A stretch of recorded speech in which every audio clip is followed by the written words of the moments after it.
ಇವತ್ತು August 1 national mountain climbing day ಅಂತ ಆಚರಿಸ್ತಾ ಇದ್ದಾರೆ ಜನ. ನಮ್ಮ ದೇಶದಲ್ಲಿ ಇದ್ರ ಬಗ್ಗೆ ಜಾಸ್ತಿ ಹೆಚ್ಚಿನ ಪ್ರವೃತ್ತಿ ಇಲ್ಲ. ಬಟ್ ಇದು ಯುನೈಟೆಡ್ ನೇಷನ್ಸ್ ಆಫ್ ಅಮೆರಿಕಾ ಪ್ರದೇಶದಲ್ಲಿ ಇದು ನ್ಯಾಷನಲ್ ಮೌಂಟೇನ್ ಕ್ಲೈಂಬಿಂಗ್ ಡೇ ಅಂತ ಆಚರಿಸ್ತಾ ಇದ್ದಾರೆ. ಯಾಕೆ ಅಂದರೆ 46 ಶಿಖರಗಳನ್ನು ಹತ್ತಿ ಬಾಬಿ ಮ್ಯಾಥ್ಯೂ ಮತ್ತು ಜೋಶ್ ನ್ಯೂಯಾರ್ಕ್ ಪ್ರದೇಶದಲ್ಲಿ ಹತ್ತಿದ್ರು. ಆಯಿತಾ, ಅದ್ರ ಪ್ರಯುಕ್ತವಾಗಿ ಇವತ್ತಿನ ದಿನ ಆಚರಿಸ್ತಾ ಇದ್ದಾರೆ. ಇದು ಯಾಕೆ ಆಚರಿಸ್ತಾ ಇದ್ದಾರೆ ಅಂದರೆ ಜನ ಅಂದರೆ ಬಹುಶಃ ಅಮೆರಿಕ ಪ್ರದೇಶಗಳಲ್ಲಿ ಈ ವರ್ಕ್ ಕಲ್ಚರ್ ಇದೆ ಅಲ್ಲ, Monday to 5 days a week ಇದೆ. ಸೊ ಸಾಟರ್ಡೆ ಸಂಡೇ ಏನು ಮಾಡ್ತಾರೆ ಅಂದರೆ ಇವರು ಈ ಮೌಂಟೇನ್ ಕ್ಲೈಂಬಿಂಗ್ ಸ್ವಲ್ಪ ಆಸಕ್ತಿ ಹುಟ್ಟಲಿ ಜನಕ್ಕೆ, ಒಂಚೂರು ಜನಗಳೆಲ್ಲ ಬೆಟ್ಟ ಗುಡ್ಡಗಳು ನೋಡಲಿ, ನೇಚರ್ ಬಗ್ಗೆ ಅವ್ರಿಗೆ ಒಂದು ಪ್ರವಾಸಿ ಜೀವನ ನೋಡಲಿ ಅಂತ ಹೇಳ್ಬಿಟ್ಟು ಅದಕ್ಕೋಸ್ಕರ ಈ ದಿನವನ್ನು ಆಚರಿಸ್ತಾರೆ. ಆಮೇಲೆ ದೈಹಿಕವಾಗಿ ನೀವು ಯಾವುದೇ ಬೆಟ್ಟಗಳನ್ನು ಹತ್ತಬೇಕಾದ್ರೂ ನಿಮ್ಮ ಕ್ಷಮತೆ ಚೆನ್ನಾಗಿರಬೇಕು. ಇದು ನಿಮ್ಮ ಜಿಮ್ಮಲ್ಲಿ ಮಾಡ್ತಿರಲ್ಲ ಆ ಥರ ಇಲ್ಲ, ದಿಸ್ ಈಸ್ ಔಟ್ಡೋರ್ ಅಲ್ಲಿ ಮಾಡೋದು. So it's A free exercise, actually outdoor free exercise ಇದು. ಸೊ ಅದಕ್ಕೆ ಪ್ರವೃತ್ತಿ ಬೆಳೀಲಿ ಅಂತ ಹೇಳ್ಬಿಟ್ಟು ಜನ ಜಾಸ್ತಿ ಇದರ ಬಗ್ಗೆ ಹೆಚ್ಚಿನ ಆಸಕ್ತಿ ವಹಿಸ್ತಾ ಇದ್ದಾರೆ. ಆಮೇಲೆ ಹೇಳಬೇಕಾದ್ರೆ ಸಾಕಷ್ಟು ಜನ ಹೆಣ್ಮಕ್ಳೂ ಇದರಲ್ಲಿ ಭಾಗವಹಿಸ್ಬೋದಾ ಅಂತ ಹೇಳ್ಬಿಟ್ಟು ಕೇಳ್ತಾರೆ. ಬಟ್ ಇತ್ತೀಚಿನ ದಿನಗಳಲ್ಲಿ ನೋಡ್ತಾ ಹೋದರೆ ಹೆಣ್ಮಕ್ಳೇ ಜಾಸ್ತಿ ಬರ್ತಾ ಇದ್ದಾರೆ. ಹೆಣ್ಮಕ್ಳೇ ಸ್ಟ್ರಾಂಗ್ ಗುರು ಅಂತ ಹೇಳ್ತಾರಲ್ಲ, ಆ ಥರ ಆಗಿದೆ ಈಗ ಪ್ರವೃತ್ತಿ. ಹೆಣ್ಮಕ್ಳು ಜಾಸ್ತಿ ಪ್ರವಾಸ ಮಾಡ್ತಾ ಇದ್ದಾರೆ. ನೋಡಿದ್ರೆ ಈಗ ಸೋಲೋ ಟ್ರಾವೆಲ್ಸು ಜಾಸ್ತಿ ಆಗ್ತದೆ. ವಿಲಾಗರ್ಸಿಂದ ಪರಿಸರದಲ್ಲಿ ಎಕ್ಸ್ಪ್ಲೋರೇಷನ್ನು ಜಾಸ್ತಿ ಆಗ್ತಾ ಇದೆ. ವಿಲಾಗರ್ಸ್ ಮೂಲಕ ಹೇಳಬೇಕಾದ್ರೆ ಅವರು ಹೋಗ್ತಾ ಇರೋದು ಪ್ರವೃತ್ತಿ ಚೆನ್ನಾಗಿಲ್ಲ ಹೇಳ್ಬೋದು ನಾನು. ಯಾಕಂದರೆ ಇವ್ರು ಹೋಗೋದು ಉದ್ದೇಶನೇ ಬೇರೆ ಇದೆ. ನಾವುಗಳು ಪ್ರವಾಸಿಯಾಗಿ ಇಲ್ಲ, ನಾವು ನೇಚರ್ ಅವೇರ್ನೆಸ್ ಬಗ್ಗೆ ಆಸಕ್ತಿ ಮೂಡಿಸಿ ನಾವು ಹೋಗಬೇಕಾದ್ರೆ ಅದಕ್ಕೆ ಒಂದು ಬೇರೆ ಪ್ರವೃತ್ತಿನೇ ಇದೆ. ಯಾಕೆಂದರೆ ನೀವು ಚಾರಣ ಮಾಡಬೇಕಾದ್ರೆ ಒಬ್ಬರೇ ಹೋದರೆ ಅದಕ್ಕೆ ಚಾರಣ ಹೇಳಲ್ಲ, ಆಯಿತಾ. ಅದು ಸೇಫ್ಟಿ ಆಸ್ಪೆಕ್ಟಿಂದ ನೋಡಿದಾಗ ಅದು ಒಳ್ಳೆಯದಲ್ಲ. ಆ್ಯಕ್ಚುಲಿ ಹೇಳಬೇಕಾದ್ರೆ ನೀವು ಮಿನಿಮಮ್ 4 ಜನ ಹೋಗಬೇಕು. ನೀವು ಕೇಳ್ಬೋದು, ಯಾಕೆ ಸರ್ ಒಬ್ಬರೇ ಹೋದರೆ ಮಾಡೋಕ್ಕಾಗಲ್ಲ ಅಂತ ಕೇಳ್ಬೋದು. ನಾನು ಹೇಳೋದೇನೆಂದರೆ, ಯಾವುದೇ ಪ್ರದೇಶಕ್ಕೆ ಹೋಗಬೇಕಾದ್ರೆ ಒಬ್ಬರೇ ಹೋಗಬೇಡಿ, ಜೊತೆಗೆ ಅಟ್ಲೀಸ್ಟ್ ಮಿನಿಮಮ್ 1, 2, 3, 4 ಜನ ಇದ್ದರೆ ಒಳ್ಳೆಯದು.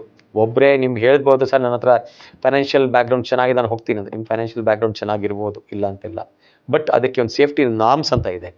ಏನು, ಒಬ್ಬ ಹೋದರೆ ನೀವು ನೋಡೋಕ್ಕೆ ಹೋದಾಗ ಹೆಚ್ಚು ಕಡಿಮೆ ಆದರೆ ನಿಮ್ಗೆ ಯಾರು ನಿಮ್ಮ ಜೀವ ಉಳ್ಸೋಕೆ ಆಗಲ್ಲ, ಆಯಿತಾ. ಇಬ್ಬರು ಹೋದರೆ ಅಟ್ಲೀಸ್ಟು ನಿಮ್ಗೆ ಏನಾದ್ರು ಹೆಚ್ಚು ಕಡಿಮೆ ಆದರೆ ಇನ್ನೊಬ್ಬ ಹೆಲ್ಪಿಗೆ ಬರ್ಬೋದು. 3 ಜನ ಹೋದರೆ ಅಟ್ಲೀಸ್ಟು ಒಬ್ಬ ಹೆಲ್ಪ್, ನಿಮಗೆ ಹೆಚ್ಚು ಕಡಿಮೆ ಆದಾಗ ಒಬ್ಬ ಹೆಲ್ಪ್ ಕರಿಬೋದು, ಇನ್ನೊಬ್ಬ ನಿಮ್ಮ ಜೊತೆಗಿದ್ದು ನಿಮ್ಮ ಬೈ ಚಾನ್ಸಕ್ಕೆ ಅಗತ್ಯ ಇದ್ದರೆ ನಿಮ್ಮ ಹೆಲ್ತ್ ಹಜಾರ್ಡ್ಸ್ನ ಸೇಫ್ಟಿ ಕಾಪಾಡ್ಕೋಬೋದು. 4 ಜನ ಇದ್ದರೆ ಇನ್ನೂ ಒಳ್ಳೆಯದು. ಯಾಕಂದರೆ ನೀವು ಒಬ್ಬ ಹೋಗಿ ಕಾಲ್ ಮಾಡೋಗಂಟ ಅಟ್ಲೀಸ್ಟು ಇಬ್ಬರು ಇದ್ದರೆ CPR ಬೈ ಚಾನ್ಸಕ್ಕೆ ಅಗತ್ಯ ಇದೆ, CPR ಮಾಡ್ಬೋದು. CPR ಒಬ್ಬನ ಕೈಯಲ್ಲಿ ಎಷ್ಟು ನಿಮಿಷ ಮಾಡ್ಬೋದು, ನೋವಾಗ್ಬೋದು, ಅವನಿಗೆ ಟಯರ್ಡ್ ಆಗ್ಬೋದು. ಬಟ್ ಇಬ್ಬರು ಇದ್ದರೆ ಅಟ್ಲೀಸ್ಟ್ ಆಲ್ಟರ್ನೇಟ್ ಆಗಿ CPR ಮಾಡ್ಕೊಂಡು ಹೋಗ್ಬೋದು. ಸೊ ಆಲ್ ದಿಸ್ ಪ್ಯಾರಾಮೀಟರ್ಸ್ ಇದೆಲ್ಲ ಸೇಫ್ಟಿ ನಾರ್ಮ್ಸ್ ಪ್ರಕಾರ ನೀವು ಇದೆಲ್ಲ ಅಳವಡಿಸ್ಕೊಂಡ್ರೆ ನಿಮಗೆ ಚೆನ್ನಾಗಿರ್ತದೆ. ಯಾವುದೇ ಚಾರಣ ಮಾಡೋಕ್ಕಾಗಲಿ, ನಿಮಗೆ ಯಾವುದೇ ಪ್ರವಾಸಿಗಳು ಮಾಡಬೇಕಾದ್ರೂ ಅಷ್ಟೇ. ನೀವು ಈಗ ಟ್ರೆಂಡ್ ಭಾಳ ಚೇಂಜ್ ಆಗ್ತಾಯಿದೆ. ಜನ ಸೋಷಿಯಲ್ ಮೀಡಿಯಾಗೋಸ್ಕರ ಭಾಳಷ್ಟು ಜನ ರೀಲ್ಸ್ ಮಾಡೋಕ್ಕೋಸ್ಕರನೇ ಪ್ರವಾಸಿ ಮಾಡ್ತಾ ಇದ್ದಾರೆ ಆ್ಯಂಡ್ ಚಾರಣ ಮಾಡ್ತಾ ಇದ್ದಾರೆ. ಇದು ಒಳ್ಳೆ ಪ್ರವೃತ್ತಿ ಇಲ್ಲ. ಯಾಕಂದರೆ ನೀವು ಹೋಗ್ತಾ ಇರೋದು ಅಲ್ಲಿ ಜಾಗ ನೋಡೋಕ್ಕೆ, ಅದನ್ನು ಸಂರಕ್ಷಣೆ ಮಾಡಬೇಕು, ಅದ್ರ ಬಗ್ಗೆ ನಿಮ್ಗೆ ಆಸಕ್ತಿ ಬರಬೇಕು. ಹೂವು ಅಂದರೆ ಏನು, ಪಕ್ಷಿ ಅಂದರೆ ಏನು, ಅದರ ಬಗ್ಗೆ ಆಸಕ್ತಿ ಹುಟ್ಟಬೇಕು. ಈಗೆಲ್ಲ ಅದ್ಯಾವುದೂ ಅದ್ರ ಬಗ್ಗೆ ಆಸಕ್ತಿ ಇಲ್ಲದೆ ಜನ ಹೋಗ್ತಾರೆ, ರೀಲ್ಸ್ ಮಾಡ್ತಾರೆ, ಆಯಿತಾ. ಅದಕ್ಕೆ ಅಲ್ಲಿ ಇನ್ನೊಂದು ಹೇಳಬೇಕಾದ್ರೆ ಡ್ರೋನಲ್ಲಿ ಫೋಟೋಶೂಟ್ ಮಾಡ್ತಾರೆ, ಆಯಿತಾ. ಆಮೇಲೆ ನೀವು ಹೇಳ್ತೀರಾ, ಅಲ್ಲಿ ಹೋದ್ಮೇಲೆ ನಾನು ಒಳ್ಳೆ ಏರಿಯಲ್ ಫೋಟೋಗ್ರಫಿ ಮಾಡಿದ್ದೀನಿ ಸರ್ ಅಂತ ಹೇಳ್ತಾರೆ. ಈ ಏರಿಯಲ್ ಫೋಟೋಗ್ರಫಿ ಮಾಡೋಕ್ಕೆ ನಿಮ್ಗೆ ಯಾರು ಹೇಳಿದ್ರು, ಯಾಕೆ ಬೇಕು ನಿಮಗೆ? ನೀವು ಅಲ್ಲಿ ಹೋಗ್ತಾ ಇರೋದು ಪರಿಸರ ನೋಡಲಿಕ್ಕೆ, ಪರಿಸರ ಸಂರಕ್ಷಣೆ ಮಾಡಲಿಕ್ಕೆ. ನೀವು ನೋಡ್ಕೊಂಡು ಖುಷಿ ಪಟ್ಟು ಆನಂದ ಪಟ್ಟು ಬರೋದು ಬದಲಿ ಒಂದು ಸ್ವಲ್ಪಷ್ಟು ಚಿತ್ರಗಳು ಕ್ಯಾಪ್ಚರ್ ಮಾಡ್ಕೊಬಂದು ಅದು ಅಟ್ಲೀಸ್ಟ್ ಒಂದು ಸಂಗ್ರಹಾಲಯಕ್ಕೆ ಮುಂದೆ ಮಾದರಿ ಆಗಬೇಕು. ಮಾತ್ರ ನೀವು ಅದು ಮಾಡಿ ಅದರಿಂದ ಆ ಪರಿಸರಕ್ಕೆ ನಷ್ಟ ಆಗ್ತಾ ಇದೆ ಅಂದರೆ ಅದಕ್ಕೆ ಭಾಳ ಚಿಂತನೆ ಮಾಡಬೇಕಾಗ್ತದೆ. ಈ ಯುವ ಪೀಳಿಗೆಗಳು ಇದ್ರ ಬಗ್ಗೆ ಚಿಂತನೆ ಮಾಡಬೇಕು. ಯಾಕಂದರೆ ಸಾಮಾನ್ಯವಾಗಿ ಈಗ ನಾನು ಮೊನ್ನೆ ಕಬಾಲದುರ್ಗ ಬೆಟ್ಟಕ್ಕೆ ಹೋಗಿದ್ದೆ. ಜನಕ್ಕೆ ಆಸಕ್ತಿ ಏನಂದರೆ, ಸರ್ ಇಲ್ಲಿ ಯಾಕೆ ಸ್ಟೆಪ್ ಮಾಡಿಲ್ಲ, ಸರ್ ಇಲ್ಲಿ ಸ್ಟೆಪ್ ಇದೆಯಲ್ಲ, ಸ್ಟೆಪ್ಪಲ್ಲಿ ಯಾಕೆ ಹೋಗಬಾರ್ದು, ಆಯಿತಾ. ನೀವು ಸ್ಟೆಪ್ಪಲ್ಲಿ ಹೋಗಂಗಿದ್ರೆ ನೀವು ಟ್ರಾವೆಲರ್ ಆಗಿ ಹೋಗ್ಬೋದು, ಆಯಿತಾ. ನೀವು ಪಿಲ್ಗ್ರಿಮೇಜ್ ಆಗಿ ಹೋಗ್ಬೋದು. ಆಯಿತಾ. ಬಟ್ ನೀವು ಗುಡ್ಡ ಪ್ರದೇಶಗಳಲ್ಲಿ ಹೋಗಬೇಕಾದ್ರೆ ನೀವು ಗುಡ್ಡಗಳು ಹತ್ಕೊಂಡು ಹೋದಾಗಲೇ ನಿಮಗೆ ಆ ಸ್ಕಿಲ್ ಏನಿದೆ ಆ ಕಲೀಲಿಕ್ಕೆ ಒಂದು ಅವಕಾಶ ಸಿಗ್ತದೆ. ನೀವು ಅದರ ಹೆಚ್ಚಿನ ಹೇಳಬೇಕಾದ್ರೆ ಜನಕ್ಕೆ ಆ ಸ್ಕಿಲ್ಲಿಂದ ಆಸಕ್ತಿ ಜಾಸ್ತಿ, ಬರೀ ರೀಲ್ಸ್ ಮಾಡೋದೇ ಆಸಕ್ತಿ ಜಾಸ್ತಿ ಇರ್ತದೆ ಮಾತ್ರ. ಸೊ ಅದು ಒಂದು ನಮ್ಮ ಈ ಪರಿಸರವಾದಿಗಳ ಬಗ್ಗೆ ಹೇಳಬೇಕಾದ್ರೆ ಅದಕ್ಕೊಂದು ದುರದೃಷ್ಟ ಅಂತ ಹೇಳ್ಬೋದು. ಯಾಕಂದರೆ ಒಂಥರ ಬೇಸರ ಸಂಗಾತಿನೂ ಸಹ. ಸೊ ಇನ್ನೂ ನ್ಯಾಷನಲ್ ಮೌಂಟೇನ್ ಕ್ಲೈಂಬಿಂಗ್ ಡೇ ಬಗ್ಗೆ ಹೇಳಬೇಕಾದ್ರೆ ಇದರಿಂದ ನಿಮ್ಮದು ದೈಹಿಕವಾಗಿ ನಿಮ್ಮದು ಕಾನ್ಫಿಡೆನ್ಸ್ ಚೆನ್ನಾಗಿರ್ತದೆ. Plus you will build good stamina, ಆಮೇಲೆ ಮಸಲ್ಸು. ದೆನ್ ನಿಮ್ಮದು ಒಂದ್ಸಲಿ ನೀವು ಪರಿಸರದಲ್ಲಿ ಹೋಗಿ ಬಂದ ನಂತರ ಇನ್ನೂ ಕೆಲಸ ಮಾಡೋದು ಹೆಚ್ಚಿನ ಪ್ರವೃತ್ತಿ ಬರ್ತದೆ, ನಿಮಗೆ ಎಕ್ಸ್ಟ್ರಾ ಎನರ್ಜಿ ಬರ್ತದೆ ಕೆಲಸ ಮಾಡೋಕ್ಕೆ. So all this factors are very accountable as far as climbing is concerned. ಆಮೇಲೆ ಕ್ಲೈಂಬಿಂಗ್ ಅಂದರೆ ಬರೀ ಒಂದು ಬೆಟ್ಟ ಗುಡ್ಡ ಕ್ಲೈಂಬ್ ಮಾಡೋದು ಅಂತ ಇಲ್ಲ. ನೀವು ಪರಿಸರದಲ್ಲಿ ಎಲ್ಲಿ ಬೇಕಾದ್ರೂ ಹೋಗ್ಬೋದು, ಕಾಡಲ್ಲಿ ಹೋಗ್ಬೋದು ಆಯಿತಾ, ಒಂದು ಬೆಟ್ಟ ಗುಡ್ಡ ಹೋಗ್ಬೋದು, ಹಿಮಾಲಯ ಪರ್ವತಕ್ಕೆ ಹೋಗ್ಬೋದು ಆಯಿತಾ. ಹಿಮಾಲಯ ಪರ್ವತನೇ ಹತ್ತಬೇಕಂತ ಏನಿಲ್ಲ, ನಮ್ಮ ಮೈಸೂರು ಸುತ್ತಮುತ್ತ ಬೆಟ್ಟಗಳನ್ನು ಸಾಕಷ್ಟಿದೆ. ಬೆಟ್ಟಪುರ ಬೆಟ್ಟ ಇದೆ, ಕುಂತಿ ಬೆಟ್ಟ ಇದೆ, ಕಬ್ಬಾಳ್ ದುರ್ಗ ಬೆಟ್ಟ ಇದೆ ಆಯಿತಾ. ಸಾಕಷ್ಟು ಬೆಟ್ಟಗಳನ್ನು ನೀವು ಇದರಲ್ಲಿ ನಿಮ್ಮ ಕರಿಕ್ಯುಲಮಲ್ಲಿ ಹಾಕಿ ನೀವು ನೋಡ್ಕೊಂಡು ಬರ್ಬೋದು. ಬಟ್ ಹೋದಾಗ ನನ್ನ ಚಿಂತನೆ ಏನಂದರೆ, ನೀವು ಯಾವುದೇ ಥರದ್ದು ನೀವು ಅಲ್ಲಿ ಕಸವನ್ನು ಹಾಕಬಾರ್ದು. ನೀವು ಹೇಳ್ಬೋದು ಸರ್ ಇದು ಬಯೋಡಿಗ್ರೇಡೇಬಲ್ ಅಂತ ಹೇಳ್ಬೋದು. ನೀವು ಅಲ್ಲಿ ಹೋಗ್ತಾ ಇರೋದೇ ನೀವು ಪರಿಸರ ನೋಡ್ಕೊಬರೋಕ್ಕೆ, ಪರಿಸರ ಇಚ್ಛೆ ಪಡಲ್ಲ ನೀವು ಹೋಗ್ಲಿಕ್ಕೆ ಅಲ್ಲಿ. ಬಟ್ ಏನಂದರೆ ನೀವು ಅಲ್ಲಿ ಎಕ್ಸ್ಪ್ಲೋರ್ ಮಾಡೋಕ್ಕೆ ಹೋದಾಗ ನೀವು ಯಾವುದೇ ಅಲ್ಲಿ ಕಸ ಜಂತುಗಳನ್ನು ಬಿಟ್ಟು ಬರಬಾರ್ದು. ನೀವು ಹೇಳ್ಬೋದು ಸರ್ ಇದು ವೆಜಿಟೇಬಲ್ ವೇಸ್ಟ್ ಅಲ್ಲ ಸರ್, ನಡೀತದೆ ಸರ್. ಅಲ್ಲಿ ಪಕ್ಷಿ ಪ್ರಾಣಿಗಳು ಮತ್ತು ಏನು ಇನ್ಸೆಕ್ಟ್ಸ್ ಇರ್ತದೆ, ಕೀಟಾಣುಗಳು, ಅದು ಹೊಸ ಜೀವಕ್ಕೆ ಅದು ನೋಡ್ತದೆ. ನೀವೇನು ಬಿಸಾಕಿರ್ತಾರೆ ಅದು ನೋಡ್ತದೆ ಆಯಿತಾ.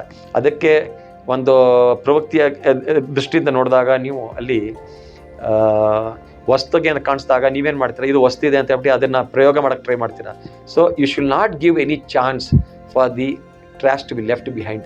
ಈಗ ಭಾಳ ಸಿಂಪಲಾಗಿ ಹೇಳಬೇಕಾದ್ರೆ ಜನ ಜೋಬಲ್ಲಿ ಕರ್ಚೀಫ್ ಹಿಡಿದೆ ಟಿಶ್ಯೂ ಪೇಪರ್ ಇಟ್ಟು ಟಿಶ್ಯೂ ಪೇಪರ್ನ ಮೂಗಲೆಲ್ಲ ಕ್ಲೀನ್ ಮಾಡಿ ಇಲ್ಲ ಸ್ವೆಟ್ಟೆಲ್ಲ ಕ್ಲೀನ್ ಮಾಡಿ ಏನು ಮಾಡ್ತಾರೆ ಅಲ್ಲೇ ಬಿಸಾಕಿ ಬರ್ತಾರೆ. ಸರ್ ಇದು ಬಯೋಡಿಗ್ರೇಡೇಬಲ್ ಅಂತ ಹೇಳ್ತಾರೆ. ಅದು ಬಯೋಡಿಗ್ರೇಡೇಬಲ್ ಸರಿಪಾ, ನಿನ್ನ ಕಸ ಅಲ್ಲಿ ಯಾಕೆ ಬಿಸಾಕಬೇಕು? ನೀವು ಅಲ್ಲಿ ಹೋಗಿದ್ದೀರಾ, ಅಲ್ಲಿ ನಿಮ್ಮ ಹೆಜ್ಜೆಯನ್ನು ಬಿಟ್ಟು ಬರಬೇಕು ಮಾತ್ರ ನಿಮ್ಮ ಫುಟ್ ಮಾರ್ಕ್ಸ್ ಮಾತ್ರ ಬಿಟ್ಟು ಬರಬೇಕು. ಅದು ಬಿಟ್ಟು ನೀವು ನಿಮ್ಮ ಟಿಶ್ಯೂ ಪೇಪರ್ ಬಿಟ್ಟು ಬರೋದು, ವೆಜಿಟೇಬಲ್ ವೇಸ್ಟ್ ಬಿಟ್ಟು ಎಲ್ಲ ನೀವು ತಿನ್ನಕ್ಕೆ ಏನೋ ತೊಗೊಂಡು ಹೋಗಿರ್ತೀರಾ ಆಯಿತಾ. ಮೆಣಸಿಕಾಯಿ ಬಂದಿರ್ತದೆ, ಮೆಣಸಿಕಾಯಿ ಅಲ್ಲೇ ಬಿಸಾಕ್ಬಿಡ್ತಾರೆ. ಸರ್ ಇದು ಬಯೋಡಿಗ್ರೇಡೇಬಲ್ ಅಂತ ಹೇಳ್ತೀರಾ. ಇಲ್ಲ ನೀವು ಯಾವುದೋ ಒಂದು ಕ್ಯಾಂಪ್ ಮಾಡ್ತೀರಾ, ಕ್ಯಾಂಪ್ ಮಾಡಿದಾಗ ವೆಜಿಟೇಬಲ್ ವೇಸ್ಟ್ ಅಲ್ಲಿ ಬಿಸಾಕ್ತೀರಾ. ನನ್ನ ವ್ಯಕ್ತಿತ್ವವಾಗಿ ಹೇಳಬೇಕಾದ್ರೆ ಯಾವುದೇ ವೇಸ್ಟ್ ಮೆಟೀರಿಯಲ್ ಆಗಲಿ, ಮೈಟ್ ಬಿ ವೆಜಿಟೇಬಲ್ ವೇಸ್ಟ್ ಆಗ್ಬೋದು, ಇಲ್ಲ ಬಯೋಡಿಗ್ರೇಡೇಬಲ್ ವೇಸ್ಟ್ ಆಗಿರ್ಬೋದು, ಇಲ್ಲ ಪ್ಲಾಸ್ಟಿಕ್ ಕವರ್ ಆಗಿರ್ಬೋದು, ಯಾವುದೇ ವೇಸ್ಟನ್ನು ನೀವು ಅಲ್ಲಿ ಬಿಸಾಕದೆ ವಾಪಸ್ಸು ನಿಮ್ಮ ಜೊತೆಗೆ ನೀವು ಎಲ್ಲಿಂದ ಟ್ರಕ್ ಸ್ಟಾರ್ಟ್ ಮಾಡಿರ್ತೀರ ಪ್ರಾಪರ್ ಡಿಸ್ಪೋಸಬಲ್ ಅಲ್ಲಿ ನೀವು ಹಾಕೋದೇ ಅದು ನಿಮ್ಮ ಇಂಡಿವಿಜುವಲ್ ಕೆಪಾಸಿಟಿದು ಏನು ಅಪ್ರಿಸಿಯೇಷನ್ ಬರ್ಬೋದು. ಇಲ್ಲ ಅಂದರೆ ಮಾತ್ರ ನೀವು ಕಾಡು ಬೆಟ್ಟ ಗುಡ್ಡಗಳು ಹೋಗೋದೇ ತಪ್ಪು ಅಂತ ನಾನು ಹೇಳ್ತೀನಿ. ಈ ನ್ಯಾಷನಲ್ ಮೌಂಟೇನ್ ಕ್ಲೈಂಬಿಂಗ್ ಡೇ ಪ್ರಯೋಗವಾಗಿ ಸಾಕಷ್ಟು ಜನ ಚಾರಣ ಮಾಡ್ತಾರೆ. ನಾವು ಒಂದು 36 ವರ್ಷದಿಂದ ನಾನು ಚಾರಣ ಮಾಡ್ತಾ ಇದ್ದೀನಿ. ಇದರಿಂದ ನಿಮಗೆ ಏನು ಲಾಭ ಆಗ್ಬೋದು ಅಂತ ಜನ ಕೇಳ್ಬೋದು. ಏನಪ್ಪ ಸುಮಾರು ಜನ ಕೇಳ್ತಾರೆ, ಏನೋ ಬೆಟ್ಟ ಗಿಡ ಹೋಗ್ಬಿಟ್ಟು ಏನು ಸಿಗ್ತಪ್ಪ ನಿಮಗೆ ಅಂತ ಕೇಳ್ಬೋದು. ದುಡ್ಡು ಕೊಟ್ಟು ನೀವು ಹೋಗ್ತೀಯಲ್ಲಪ್ಪ, ಏನು ಅದರಿಂದ ನಿಮಗೆ ಆ ಆನಂದ ನಿಮ್ಗೆ ಏನು ಸಿಕ್ಕೋದು ಅಲ್ಲಿ ನೀವು ಪ್ರವಾಸ ಮಾಡಿದಾಗ ಇಲ್ಲ ನೀವು ಚಾರಣ ಮಾಡಿದಾಗ ಅದರದ್ದು ಮಹಿಮೆನೇ ಬೇರೆ ಇದೆ. ಅದು ನಾವು ಒಂದು ಅಕ್ಷರಗಳಲ್ಲಿ ಹೇಳೋಕ್ಕಾಗಲ್ಲ, ನೀವು ಅಲ್ಲಿ ಹೋಗಿ ಅನುಭವಿಸ್ಬೇಕು. ಆಮೇಲೆ ಅಲ್ಲಿ ಇನ್ನೊಂದು ಏನು ಆಗ್ತದೆ ಅಂದರೆ, ಬಹುಶಃ ಈಗ ನಾವು ನಮ್ಮ ಬಂಧು ಬಳಗ ಜೊತೆ ಹೋದಾಗ, ಸ್ನೇಹಿತರ ಬಳಗ ಜೊತೆ ಹೋದಾಗ ಅದು ಒಂದು ಕೇರಿಂಗ್ ಮತ್ತು ಶೇರಿಂಗ್ ಇದೆ ಅಲ್ಲ. ಈಗ ಫಾರ್ ಎಕ್ಸಾಂಪಲ್ ನೀವು ಇಲ್ಲಿದ್ದಾಗ ಸಿಟೀಸಲ್ಲಿ ಇರಬೇಕಾದ್ರೆ, ನಗರ ಪ್ರದೇಶಗಳಲ್ಲಿ ಇರಬೇಕಾದ್ರೆ ನೀವು ಸಾಕಷ್ಟು ನಾನತ್ವ ಜಾಸ್ತಿ ಇರ್ತದೆ. ನನ್ನತ್ವನೇ ಜಾಸ್ತಿ.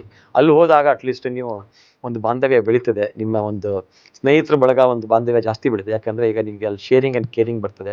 ಬೈ ಚಾನ್ಸ್ ನೀವು ಹುಷಾರು ತಪ್ಪಿದಾಗ ನೀವು ನೋಡ್ಕೊತಾನೆ, ಅವನು ಬ್ಯಾಗ್ ನೀವು ಎತ್ಕೋತೀರಾ ಒಂದು ಆಯಿತಾ, ಅವನು ಊಟ ಮಾಡಲ್ಲ. ಇಲ್ಲಿ ಹುಷಾರು ತಪ್ಪದೆ ನೀವೇನು ಮಾಡ್ತೀರಾ, ತಗೊಂಡೋಗಿ ಹಾಸ್ಪಿಟಲ್ಗೆ ಡಂಪ್ ಮಾಡ್ತೀರಾ. ಅಲ್ಲಿ ಏನಾಗ್ತದೆ, ಅಟ್ಲೀಸ್ಟ್ ನೀವು ಅವನ ಬಗ್ಗೆ ನೀವು ಆಸಕ್ತಿ ವಹಿಸ್ಕೊಂಡು ನೀವು ಅವನದು ಹೆಲ್ತ್ ನೋಡ್ಕೋತೀರಾ, ಊಟ ಮಾಡಿಸ್ತೀರಾ, ಒಂದು ಬ್ಯಾಗ್ ಕ್ಯಾರಿ ಮಾಡ್ತೀರಾ ಆಯಿತಾ. ಒಂದು ರಾತ್ರಿ ಅವನಿಗೆ ಮೋಷನ್ ಹೋಗ್ಬೇಕಾದ್ರೂ ಅವನ ಜೊತೆ ಹೋಗ್ತೀರಾ ಆಯಿತಾ. ಈ ಥರ ಬಾಂಧವ್ಯ ಬೆಳೆದಾಗ ಸಾಮಾನ್ಯವಾಗಿ ನೀವು ಒಂದು 10 ದಿನ ಅವನ ಜೊತೆಗೆ ಕಳೆದಾಗ ಆ ಬಾಂಧವ್ಯನೇ ಬೇರೆ ಇರ್ತದೆ. ಚಾರಣಿಗರು ಸಂಬಂಧ ಇದೆ ಅಲ್ಲ, ಅದು ಬರೀ ಚಾರಣಕ್ಕೆ ಮಾತ್ರ ಸೀಮಿತ ಇರಲ್ಲ ಆಯಿತಾ. ಇವತ್ತು ನಾನು ಹೇಳಬೇಕಾದ್ರೆ ನಾನು ಹೆಚ್ಚು ಕಡಿಮೆ ಒಂದು 36 ವರ್ಷ ಏನು ಚಾರಣ ಮಾಡ್ತಾ ಇದ್ದೀನಿ. ನಮ್ಮ ಭಾರತ ಪ್ರದೇಶದಲ್ಲಿ ಎಲ್ಲಿ ಹೋದ್ರೂ ನನಗೆ ಸ್ನೇಹಿತರ ಬಳಗ ಇದ್ದಾರೆ. ಯಾಕಂದರೆ ಅಷ್ಟು ಸ್ನೇಹಿತರ ಬಳಗ ನಾವು ಮಾಡ್ಕೊಂಡಿದ್ದೀವಿ. ಯಾಕಂದರೆ ಚಾರಣ ಮೂಲಕ ನೀವು ಸಾಕಷ್ಟು ಸ್ನೇಹಿತರು ಬಳಗ ಬೆಳೆಸ್ಕೋತೀರಾ. ಅದ್ರ ಜೊತೆಗೆ ನಿಮ್ಮದು ಬಾಂಧವ್ಯ ಏನಾಗ್ತದೆ ಅಂದರೆ ಆಲ್ಮೋಸ್ಟ್ ಲೈಕ್ ಇಟ್ ಬಿಕಮ್ಸ್ ಒಂದು ಸ್ನೇಹಿತರು ಬಳಗ ಅಂತಲೇ ಆಗಲ್ಲ, ಅದು ಒಂಥರ ಫ್ಯಾಮಿಲಿ ಆಗ್ತದೆ. ಟ್ರೆಕ್ಕಿಂಗ್ ಫ್ಯಾಮಿಲಿ ಆಗ್ತದೆ. ಆ ಫ್ಯಾಮಿಲಿ ಆದಾಗ ನಿಮಗೆ ನಿಮ್ಮ ಫ್ಯಾಮಿಲಿ ಮೆಂಬರ್ಸ್ ಆಗ್ಬೋದು, ಅವ್ರು ಬರ್ತಾಗಿ ನಾವು ಹೋಸ್ಟ್ ಮಾಡ್ತೀವಿ, ಇವ್ರು ಹೋದಾಗ ಅವ್ರು ಹೋಸ್ಟ್ ಮಾಡ್ತಾರೆ ಆಯಿತಾ. ಅವ್ರ ಪ್ರದೇಶಗಳಲ್ಲಿ ಈಗ ಇವತ್ತು ಅಲ್ಲಿ ಮದುವೆ ಮುಂಜಿಗಳಾದಾಗ ನಮ್ಗೆ ಕರೀತಾರೆ, ನಾವು ಹೋಗ್ತೀವಿ ಆಯಿತಾ. ಬರೀ ಇದು ನಗರ ಪ್ರದೇಶಕ್ಕೆ ಮಾತ್ರ ಸೀಮಿತ ಇಲ್ಲ. ನಾವು ಬೆಟ್ಟ ಗುಡ್ಡಗಳಲ್ಲಿ ಏನು ಫ್ಯಾಮಿಲೀಸ್ ನಮ್ಮ ಜೊತೆಗೆ ಟ್ರೆಕ್ ಮಾಡ್ತಾರೆ, ನಮ್ಮ ಶೆರ್ಪಾಸ್ ಇರ್ತಾರೆ, ಅವ್ರ ಜೊತೆನೂ ಒಂದು ಬಾಂಧವ್ಯ ಬೆಳೆದಿದೆ ನಮ್ಮದು ಆಯಿತಾ. ಅದ್ರ ಜೊತೆಗೆ ಅವ್ರದ್ದು ಏನು ಫಂಕ್ಷನ್ಗಳಿರ್ತದೆ ಅವ್ರಿಗೂ ಹೋಗ್ತೀವಿ ನಾವು. ಆ ಬಾಂಧವ್ಯ ಬೆಳೆಸೋಕ್ಕೆ ಒಂದು ಒಳ್ಳೆಯ ಅವಕಾಶ.